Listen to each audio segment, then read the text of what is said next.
Good morning future teachers, कैसे हैं आप सब। आप सबका बहुत बहुत स्वागत है हमारे यूट्यूब चैनल सेठ शिवम एजुकेशन पर। तो दोस्तों, आशा करता हूँ आप सबकी रीट महापरीक्षा की तैयारी बहुत अच्छी चल रही होगी। आपने अब तक अपना सिलेबस कंप्लीट कर लिया होगा और आप जो है एमसीक्यू के माध्यम से, क्वेश्चंस के माध्यम से प्रैक्टिस सेट कर रहे होंगे। दोस्तों, सेठ शिवम एजुकेशन यूट्यूब चैनल आप सबके लिए लेके आया है रीट रैपिड फायर राउंड की क्लास नंबर 2। जी हाँ दोस्तों, पहली क्लास हम पहले कर चुके हैं जो कि हमने हिंदी की ली थी, जिसमें पेडागोजी के क्वेश्चंस किए थे।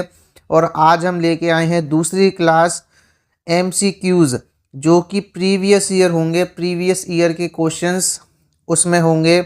सब्जेक्ट आज हमारी रहेगी इंग्लिश। इंग्लिश में भी जिन्होंने लैंग्वेज 2 ली है, ध्यान देना, जिन्होंने रीट में लैंग्वेज 2 भाषा 2 इंग्लिश चुनी है, यह वीडियो उनके लिए रहने वाला है। टॉपिक हमारा रहेगा फिगर ऑफ स्पीच, यानी कि अलंकार। दोस्तों, फिगर ऑफ स्पीच की थ्योरी वाली क्लास, डेफिनेशन वाली क्लास, एग्जाम्पल्स वाली क्लास मैंने पहले बनाई हुई है। यदि वो वीडियो आपने नहीं देखी है तो उस वीडियो को पहले देख लेना और तब आप जो है क्वेश्चंस करना। Simli, metaphor, personification, alliteration, assonance और राइम, ये 6 टॉपिक्स आपके सिलेबस में हैं और ये 6 टॉपिक्स आपके 5 नंबर के आते हैं रीट के एग्ज़ाम में। ठीक है, 5 नंबर के आते हैं रीट के एग्ज़ाम में। तो डियर फ्रेंड्स, आज की वीडियो को बिना किसी देरी के स्टार्ट करते हैं।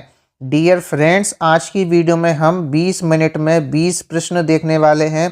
रैपिड फायर की तरह क्वेश्चंस होंगे और आपके लिए आंसर्स होंगे। आपको अपनी प्रैक्टिस को जांचना है कि आपकी प्रैक्टिस किस लेवल की है। ठीक है दोस्तों, शुरू के जो 5 क्वेश्चंस आने वाले हैं 1 to 5 तक, वो रीट 2022 में लेवल फर्स्ट में पूछे गए थे। ठीक है, लैंग्वेज 2 इंग्लिश की बात हम कर रहे हैं। फिगर्स ऑफ स्पीच के क्वेश्चंस हम सबसे पहले लेंगे। क्वेश्चन नंबर 1 है स्लिथरी, स्लाइडरी, स्केली, ओल्ड स्नेक। ये यहाँ पे एक लाइन दी हुई है। ठीक है, the literary device used in the above line is, यानी इस लाइन में कौन सा लिटरेरी डिवाइस यूज किया गया है। Simli, metaphor, alliteration, irony. तो ध्यान देना, आयरनी तो अपने सिलेबस में ही नहीं है तो इसको वैसे ही काट दो। ठीक है, अब बचा सिमली, मेटाफर और एलिट्रेशन। ठीक है, सिमली होगा नहीं क्योंकि यहाँ पे एज लाइक शो नहीं आ रहा है, कंपैरिजन हो नहीं रहा है। हमारा आंसर हो जाएगा एलिट्रेशन। क्या हो जाएगा दोस्तों? एलिट्रेशन। कैसे होगा देख लो, स्लिथरी SL और स्लाइडरी S और स्केली S, स्नेक में S। तो यहाँ पे जो S लेटर है, S कॉन्सोनेंट साउंड है, उसकी रिपीटेशन हो रही है अगेन एंड अगेन। तो यहाँ पे हमारा एलिट्रेशन जो है सही हो जाएगा। आशा करता हूँ आपको ये क्वेश्चन समझ में आ गया होगा। बात करते हैं अपने नेक्स्ट क्वेश्चन की। दोस्तों, नेक्स्ट क्वेश्चन है दूसरा, the literary device present in the line I am as quick as a cheetah. दोस्तों, ये वाला एग्जाम्पल मैंने आपको थ्योरी क्लास में भी करवाया था। ठीक है, आपको याद होगा, इसमें एज एज आ रहा है, एज एज आ रहा है तो इसमें सिमली हो जाएगा। क्या हो जाएगा? सिमली हो जाएगा। सेटायर अपने सिलेबस में नहीं है, ऐसे काट दो। हाइपरबोल अपने सिलेबस में नहीं है, ऐसे काट दो।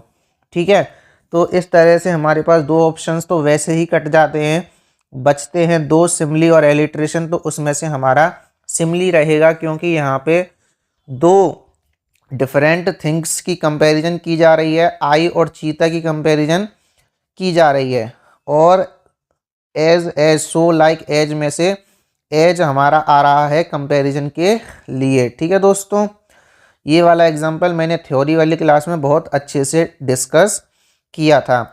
दोस्तों, तीसरा क्वेश्चन है अपना, upon a nice mid spring day let's take a look at nature's way, breathe the scent of nice fresh air, feel the breeze within your hair. The rhyme scheme of the above lines is, यानी इन lines में rhyme scheme क्या बनेगी। देख लो, day क्या आ रहा है, सबसे पहले डे, डे का हमने ए डिनोट कर दिया, वे का हमने ए डिनोट कर दिया। अब एयर, एयर की यहाँ पे डिफरेंट साउंड हो गई तो हमने यहाँ पे बी डिनोट कर दिया, और हेयर में भी बी डिनोट कर दिया। तो इस तरह से इसकी राइम स्कीम बनेगी ए बी बी। ठीक है, ए बी बी। आशा करता हूँ आपको ये क्वेश्चन भी समझ में आ गया होगा। चलते हैं अपने नेक्स्ट फोर्थ क्वेश्चन की तरफ। यहाँ पे दो लाइंस दी हुई हैं। All the little cornflakes were so excited they were getting to come out and play.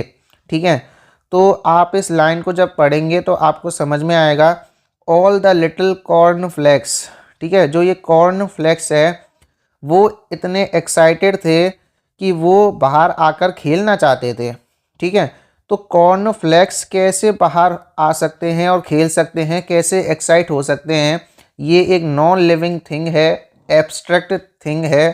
ठीक है, और इसको यहाँ पे पर्सोनिफाई किया गया है, यानी कि एक पर्सन की तरह ट्रीट किया गया है। तो ये हमारा क्या हो जाएगा, यहाँ पे पर्सोनिफिकेशन हो जाएगा। क्वेश्चन क्या पूछा है, what is personified in the above lines. तो all, so excited, cornflakes, all of these, तो यहाँ पे आ जाएगा कॉर्नफ्लेक्स। और देखो पर्सोनिफिकेशन किसी नाउन को ही किया जाता है। ठीक है, तो इस तरह से भी देख सकते हैं।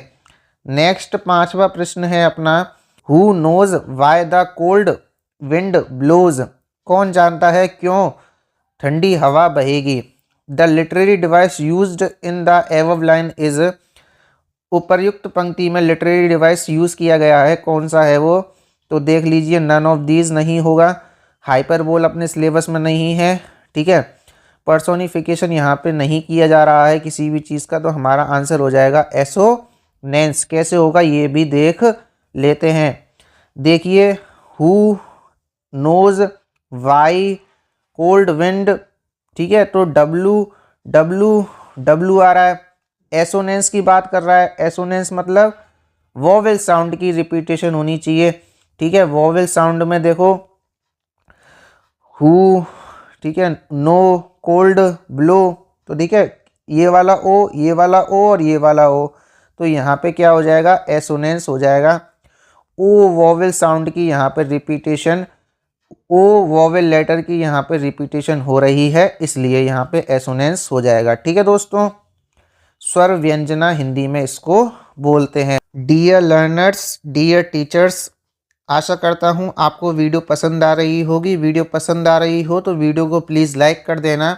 दोस्तों, अब जो हमारे क्वेश्चन नंबर 6 से 10 तक होंगे वो सब रीट 2022 में लेवल सेकंड के पेपर में शिफ्ट 2 में पूछे गए थे। ठीक है, सबसे पहले देख लीजिए, read the following stanza and answer the questions.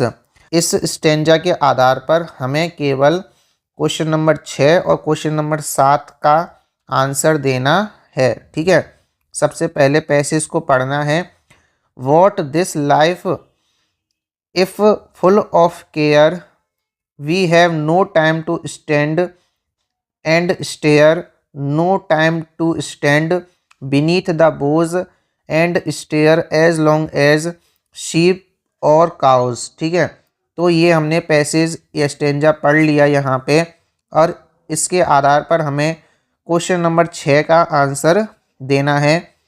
Choose the correct rhyme scheme in the above stanza. ऊपर वाले स्टेंजे में राइम स्कीम देखिए, तो देखिए, केयर के लिए हमने लगाया ए, स्टेयर के लिए लगाया ए, बोझ के लिए डिफरेंट साउंड हो गई, लगाया बी, काउस के लिए लगाया बी, तो हमारी इसकी राइम स्कीम बनी ए बी बी। ठीक है, ए बी बी, तो ये इसका सही आंसर होगा। बात करते हैं क्वेश्चन नंबर 7 की। विच literary device is used in the second and third lines of the stanza. Stanza की दूसरी और तीसरी लाइन में कौन सा लिटरेरी डिवाइस यूज़ हुआ है, तो ये रही दूसरी लाइन और ये रही तीसरी लाइन। देखिए, we have no time to stand and stare, no time to stand beneath the boughs. तो यहाँ पे आप देख पा रहे हैं कि नो टाइम टू स्टैंड और no time to stand repeat हो रहा है, ठीक है। तो यहाँ पे एलिट्रेशन हो सकता है, एसोनेंस हो सकता है, एलिट्रेशन हो सकता है, एसोनेंस हो सकता है। तो एलिट्रेशन हमारा सही आंसर होगा, ये नहीं होंगे, ठीक है। बात करते हैं क्वेश्चन नंबर 8 की। In section strength that abbey frowned which figure of speech is used in the above line. इस लाइन में कौन सा फिगर ऑफ स्पीच यूज किया गया है। एपीग्राम हमारे सिलेबस में नहीं है, ठीक है। और देखिए, इन सेक्शन स्ट्रेंथ, सेक्शन की शक्ति में डेट एबे फ्राउंड, एबे का मतलब होता है दोस्तों मठ, ठीक है, ईसाई मठ। और फ्राउंड का मतलब होता है भौहें सिकोड़ना, भौहें सिकोड़ना मतलब क्रोधित होना। तो दोस्तों मठ भौहें कैसे सिकोड़ सकता है, मठ क्रोधित कैसे हो सकता है, ठीक है। तो यहाँ पे ये क्या है, एब्स्ट्रैक्ट थिंग है, लाइफलेस ऑब्जेक्ट है, जिसको जो है एक ह्यूमन की क्वालिटी दी गई है। फ्राउंड क्या है, ह्यूमन की क्वालिटी है। और यहाँ पे पर्सोनिफिकेशन फिगर ऑफ स्पीच है। कौन सा है दोस्तों, पर्सोनिफिकेशन स्पीच है। और इसी क्वेश्चन में पूछ लिया जाए आपसे कि किसको पर्सोनिफाई किया गया है, तो एबे को पर्सोनिफाई किया गया है, ठीक है। बात करते हैं क्वेश्चन नंबर 9 की। क्वेश्चन नंबर 9 है दोस्तों, I must confess that it my quest I felt depressed and restless which figure of speech is used in the above line. तो यहाँ पे कौन सा यूज़ किया गया है, तो ये अपने सिलेबस में नहीं है, तो इसको पहले ही काट दो आप, ठीक है। देखिए, I must confess that it my quest, तो यहाँ पे देखना, ये यहाँ पे आगे देखना एस और यहाँ पे डिप्रेस्ड। तो यहाँ पे एस जो लेटर है उसकी रिपीटेशन हो रही है, एस कॉन्सोनेंट साउंड की रिपीटेशन हो रही है। तो यहाँ पे या तो एलिट्रेशन बनना चाहिए या एसोनेंस बनना चाहिए। एलिट्रेशन अपना जो है ऑप्शन में नहीं है, तो हमारा आंसर होगा एसोनेंस। क्या होगा, एसोनेंस। एसोनेंस में कभी कभी कॉन्सोनेंट साउंड भी आ जाता है, पर मोस्टली जो है वोवेल साउंड आता है, ठीक है। आंसर हमारा सही एसोनेंस होगा यहाँ पर। नेक्स्ट बात करते हैं 10वें क्वेश्चन की। Thy soul was like a star and dwelt apart, choose the correct option of the figure of speech which is used in the above line. तो यहाँ पे आ गया लाइक, और लाइक देख के हमने लगा दिया सिमली, और हमारा आंसर सही है, बिल्कुल सही है, ठीक है। पन हमारे सिलेबस में नहीं है, मेटाफर होता यदि लाइक ना होता, ठीक है। और पर्सोनिफिकेशन यहाँ पर है नहीं, तो हमारा आंसर हो जाएगा सिमली, ठीक है। डियर टीचर्स, बात करते हैं अपने 11 से 15 नंबर तक के क्वेश्चंस की। ये जो क्वेश्चंस हैं वो आपके रीट लेवल सेकंड में शिफ्ट थर्ड में पूछे गए थे दोस्तों। यहाँ पे एक स्टेंजा दिया हुआ है, give me a flower delicious as the rose and stately as the lily in her pride, but of what flower rose red love first chose then prayed, no lily white or both provide. तो दोस्तों ये lines मैंने कहीं पढ़ी सी लग रही हैं। रोज़ की बात हो रही है, लिली की बात हो रही है, ठीक है, लव की बात हो रही है, और ये पोयम है द लोटस पोयम। कौन सी पोयम है, द लोटस पोयम। ये पोयम मैंने क्लास 10th में पढ़ी थी, आरबीएससी का सिलेबस था उस टाइम, तो आशा है कि आपने भी पढ़ी हो, ठीक है। ये पोयम तोरू दत्त ने लिखी थी। तो देख लेते हैं इस पोयम के आधार पर कौन कौन से क्वेश्चंस वो हमसे पूछना चाह रहा है कि choose the correct rhyme scheme in the above stanza. बहुत सिंपल है, देखिए, रोज के लिए हमने लगाया ए, प्राइड डिफरेंट साउंड है, लगाया बी, चूज और रोज सेम है तो इसलिए यहाँ पे लगाया ए, प्राइड प्रोवाइड सेम साउंड लग रही है, लगाया बी। तो इसका आंसर हो जाएगा ए बी, बी ऑप्शन हमारा सही हो जाएगा, ठीक है। बात करते हैं 12वें क्वेश्चन की। Give me a flower delicious as the rose which figure of speech is used in the line. तो देखिए एज आ गया, एज आ गया तो हमने सिमली लगा दिया। ठीक है दोस्तों, सिमली लगा दिया यानी कंपैरिजन हो रहा है। मेरे को एक फ्लावर दीजिए जो कि डिलीशियस हो रोज़ की तरह। ठीक है, बात करते हैं नेक्स्ट 13वें क्वेश्चन की। Richard was a lion in the fight which literary device is used in the above line. तो देखो रिचर्ड एक लॉयन था फाइट में। ठीक है, फाइट में लॉयन की तरह लड़ा। ठीक है, तो यहाँ पे कंपैरिजन किया जा रहा है और एज लाइक सो नहीं आ रहा, तो हमारा आंसर हो जाएगा मेटाफर। क्या हो जाएगा? मेटाफर हो जाएगा। कंपैरिजन हो रहा है रिचर्ड और लॉयन के बीच में और डायरेक्ट कंपैरिजन है और एज लाइक सो भी नहीं आ रहा है। ठीक है दोस्तों, बात करते हैं अपने 14वें क्वेश्चन की।